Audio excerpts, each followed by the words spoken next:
Hello everyone, and welcome to the R data types lecture. In this lecture, we're just going to discuss some basic data types in R. Let's go ahead and get started by going to RStudio. Okay, so here we are in RStudio, and let's go ahead and discuss some of the basic data types. The first data type is the numeric data type. And the numeric data type consists of decimal, otherwise known as floating point values.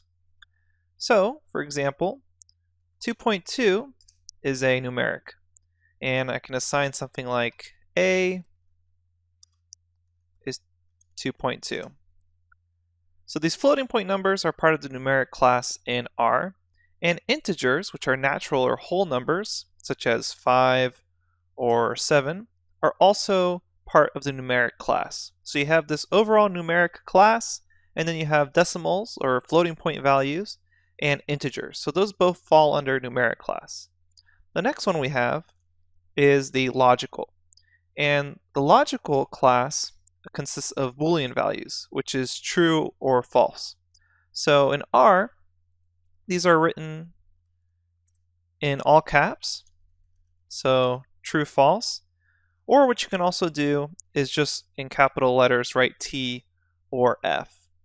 So for example, I can assign A to be T, and you'll notice here it says A true.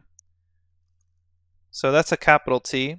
If I do a lowercase, it'll get confused and think that you're referring to lowercase t as some sort of function. So just keep that in mind.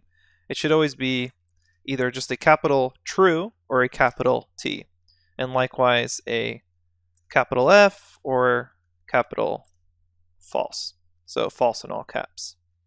And those are known as logicals. Okay, so we've discussed numerics, which are decimal floating point values or whole numbers. And then we have logicals, which are true or false.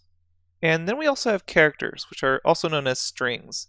So text or string values are known as characters in R, and you can use quotation marks, either double or single quotes, to make a character string.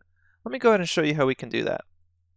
So if I have something like hello, and we've actually seen this sort of character string before when we were printing them out, like hello world. There's my string. Now notice in the output, you'll see double quotes here. That doesn't mean anything, it just means that this is a string.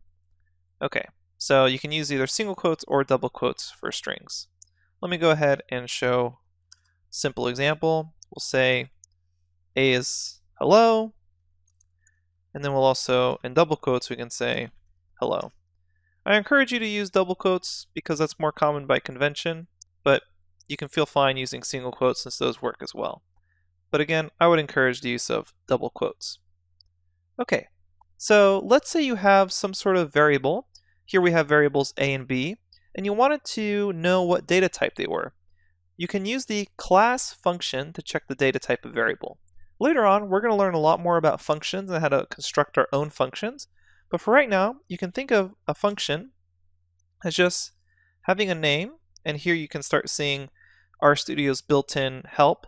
So R possesses this simple generic function mechanism, and it's going to be used to basically return whatever data type class a variable is. So for example, we have A, and we know it's hello.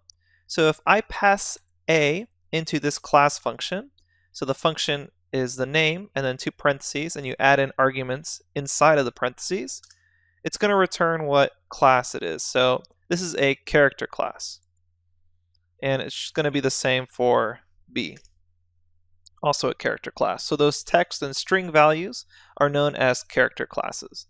And we can go ahead and check the classes of other things. So let's say 12, that's a numeric. And we can check the class of 32.2, that's also a numeric. So even though a 12 is an integer and 32.2 is a floating point or decimal number, those both fall under the numeric data type class. And then finally, we can go ahead and confirm that true is a logical. And these are also sometimes known as Boolean values. And we can do the same for F, which stands for false. Remember, it's a capital F, and that's also a logical. Okay. So those are just some of the basic data types in R. Later on, we're going to use these basic data types to build on top of them as building blocks as we learn more about data structures in R. And one of the most common ones we're going to learn about next is called the vector. Okay, so what you should have gotten out of this lecture is just how to check data type classes using the class function here, and the three main data types that we're concerned with right now, just the basic ones, which are numerics, which consists of decimals and integers, logicals, which are those Boolean true and false values, and then characters, which are those text and string values. Okay, that's it for this lecture. Thanks everyone, and I'll see you at the next one.